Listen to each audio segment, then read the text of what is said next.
What's up, YouTubers? It's me again, Brian, aka Gamer 55551, and I am back with a video review. And for this review, we're going to be taking a look at Travis Strikes Again, No More Heroes for the Nintendo Switch.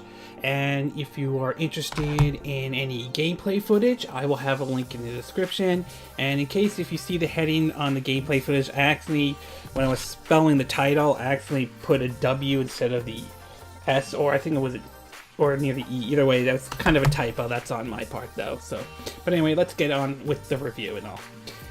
Suda51. That is a name, if you are a longtime Nintendo fan, may have heard of that person's name before. And he is a game developer who has created several, let's just say, unique and interesting styles of games. For me, the first time I ever heard of a Suda51 game was back in 2005 with the release of Killer 7. That was an exclusive for the GameCube, but interesting enough, it was also ported to the PlayStation 2 as well. And it was, well, art-wise, in terms of an art style, it was definitely very impressive though.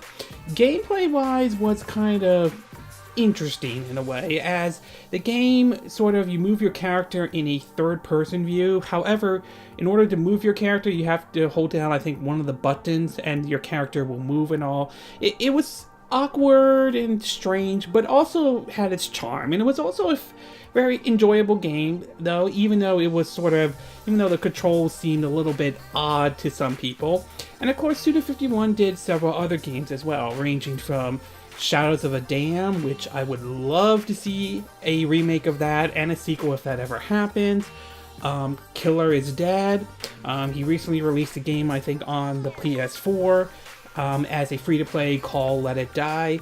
But for many Nintendo fans outside of Killer 7, most will remember the game No More Heroes. This was an exclusive at the time, or somewhat of an exclusive, although the first entry made an appearance on the PlayStation 3, that was published by Ubisoft.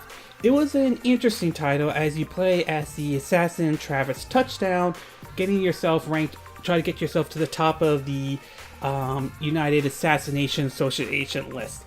Like Killer 7 and other titles from Suda51, it had a unique art style with it, but it was also a fun hack and slash beat 'em up in a way. And it definitely is, for many Wii owners who remember playing that, it became sort of a classic in their book. And to me, it was though. Sadly, the game was more of a niche title. It didn't reach a larger audience, to be exact, which is unfortunate because No More Heroes 1 and 2 were good. So it was very interesting last year when, during one of Nintendo's Direct, they showed off a trailer from Suda51, and that was the return of Travis Touchdown No More Heroes though. And for many Nintendo fans, they have been waiting for a while to see another entry in the No More Heroes series. Not to mention, Suda51 teased about it during the Nintendo presentation in January of 2017. And we finally have the game though, and while it may not be the No More Heroes 3 that a lot of No More Hero fans like me and so forth would love to see, that's not to say this game doesn't have its charm, that's not to say it isn't enjoyable, but it may not be the No More Heroes game that some people were hoping for. So why don't we get started off with the pros and cons, and we'll start off first with the pros. So we'll start off with the first one, and that is the visual and art style. If there's one thing I gotta give credit for to Suda51, is that his games are known for their unique art style that goes with it, and this game is no exception. The visuals of the game look very impressive, the art style looks nice, and so forth. Even some of the levels in the game, since the game revolves around several indie games, have their own unique look to it, and that really is very impressive. It's a good example. It's one of many examples, although there are other games out there, that shows how video games in a way can be sort of an art form though, and certainly this game is a good example of it. As a side note, other games I could think of is like Okami from Capcom is another example of video games being an art form. The next thing I do want to talk about is the gameplay, and in the gameplay, it certainly is enjoyable. basically, it plays like a hack and slash type of a game, and while it doesn't follow the hack and slash in the way the first and second one did, I didn't see any situation where you had to sort of like lift the Joy-Cons up to do like a pile drive or something like that. It is still fun. You do have your light and heavy attacks as well. You also have basically special moves and so forth. And what's interesting about this one is that you could play this game as a two-player mode. Basically, one character can play as Travis Touchdown, the other one can play Badman or I think it's Badman. I think it might have been Batman, but I think it's Badman to be exact. So it definitely so from a gameplay perspective, it is fun. I've only played the game in single player mode, but it still is a fun hack and slash in the type of game. Plus, you can switch between Badman or Travis Touchdown if you want to. And last but not least is some of the games in Travis Strikes Again, No More Heroes. Now, I haven't gone through all 7 of the games. I've gone through 4 of them, and I like this interesting approach they took to this, though.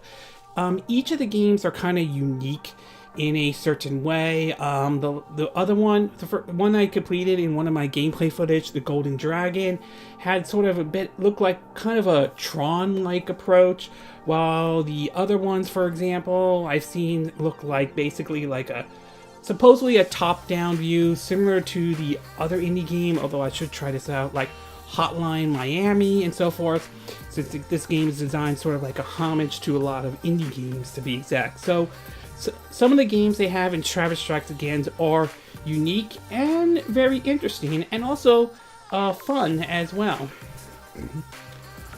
Okay, we're going to take a quick break, and when we get back, we're going to get to part 2, which is the cons. So take a little break, and we will be right back.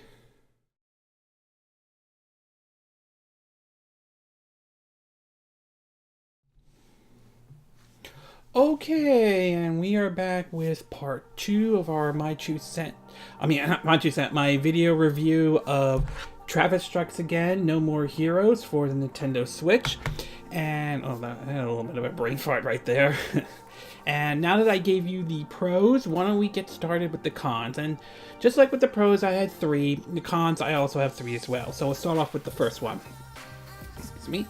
The first one has to do with the camera. Now, for those who are not familiar with, for the most part, the game Travis Strikes Again, No More Heroes uses pretty much a fixed camera. And that is both a blessing and a curse in a way, though.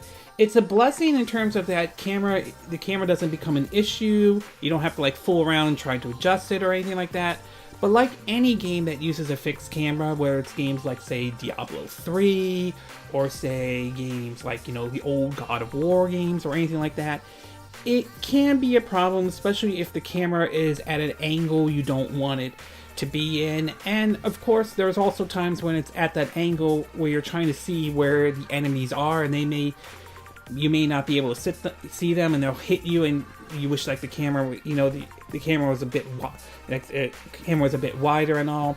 Although there is sort of like a red indicator on the screen sometimes telling you where the enemies are or when they're like going to hit you and all that stuff. But the camera taking a fixed camera approach is going to be an issue for some people.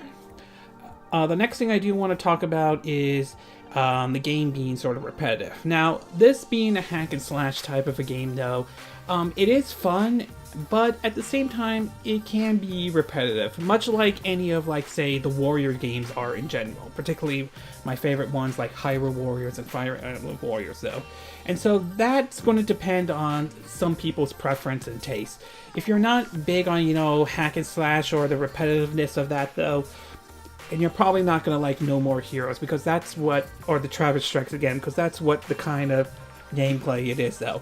It doesn't bother me as much, but it might be a turnoff for some people. So the game can be a bit repetitive at time. And the other thing is that despite playing the different games in the game, I've only done 4 so far, the gameplay is pretty much the same all around. There are some changes to each and every game, like game 2, you have to sort of hit certain panels to move your character around. It's sort of like a puzzle and all that stuff, but the overall overall gameplay is that it's pretty much the same all around, at least based on my time with the game. So it's going to be repetitive to some people. Some people may not think it's an issue, others might.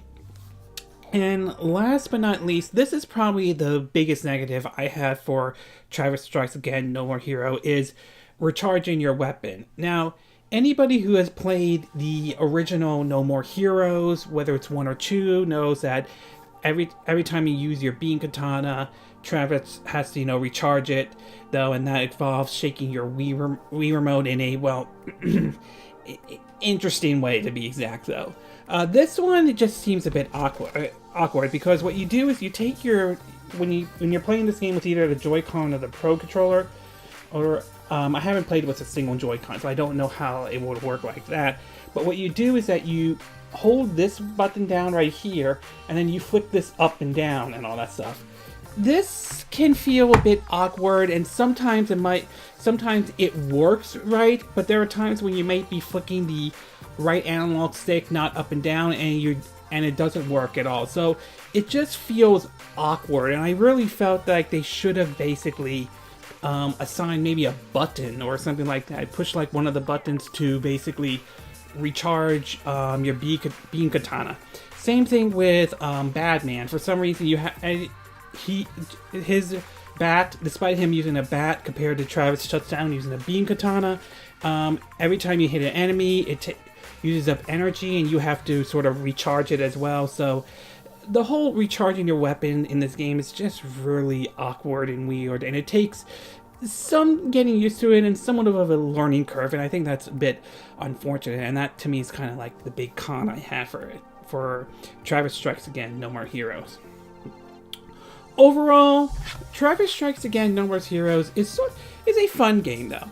I applaud the fact that Suda51 wanted to do something a little bit different with the character, and it is amazing that this game, from what I understand, if this is correct, was developed by 15 people, and I will give them credit for the type of game they made, though. Yes, it isn't No More Heroes 3, and let's be clear, we all would love to see No More Heroes 3 happen, though, but it is nice to see Travis Touchdown make an appearance again. It's nice to see him on the Nintendo Switch and so forth. I do hope that this sells well enough, at least. Enough, though, that not only do we get a port of No More Heroes 3, not only do we get No More Heroes 3, but I would love to see a port of the first and second No More Heroes as well. That would be really, really sweet, though. Plus, any ports of other Suda51's games. Like I said earlier, I would love to see a port of Shadows of the Dam, and of course, Killer is Dead. So, my score for this game, I know I've been giving this score lately, but I feel it does deserve this. I'm going to give this one a 3 out of 5. It's not No More Heroes 3, and I can understand some people are disappointed with that, and I understand some people don't like the idea that this game needs to sell well in order for No More Heroes 3 to happen, and there are some valid complaints about it, but my time with the game so far is pretty positive, though. The hack and slash gameplay is fun, and I really am a fan of Suda51's visuals and art style and his style of gameplay, so my takeaway is that I enjoy the game. It's not No More Heroes 3, but it's still an enjoyable No More Heroes game. Maybe not as memorable as No More Heroes 1 and 2, and it's nice to see Travis Touchdown come back and see him make an appearance after waiting a while. Like, I think probably about maybe like almost like 9 years or something like that. So here's to hoping that the game does well enough that No More Heroes 3 happens. I would love to see that game happen. Okay, this concludes this video review of Travis Strikes Again No More Heroes for the Nintendo Switch. And again, these are my opinion. What are yours? What are your thoughts about Travis Strikes Again No More Heroes? Do you think it's a fun game? Do you think it's enjoyable? Or do you think the first and second No More Heroes were better games? Do you think they should do No More Heroes 3, even if this game doesn't succeed? Do you think it's ridiculous that they have to see Travis Strikes Again to succeed before they can even consider a No More Heroes 3? Would you like to see other Suda 51 games come to the Nintendo Switch? Perhaps Shadows of the Dam, or perhaps maybe bring over like Let It Die? Do you agree with what I said in this video? Do you disagree? Do you have a difference of opinion? As always, sound off on the comment section below. Let me know what you think. And I hope you hit that like button. I would appreciate it. And I hope you do subscribe to my YouTube channel. Also, feel free to share this video if you want to. And feel free to donate to my channel if you like. You could do it through PayPal me or Patreon. Links will be in the description of this video. And I will see you again next time when I do another video. Hopefully that will be soon. Until then, from Southern California, I wish you all a good evening then. Bye!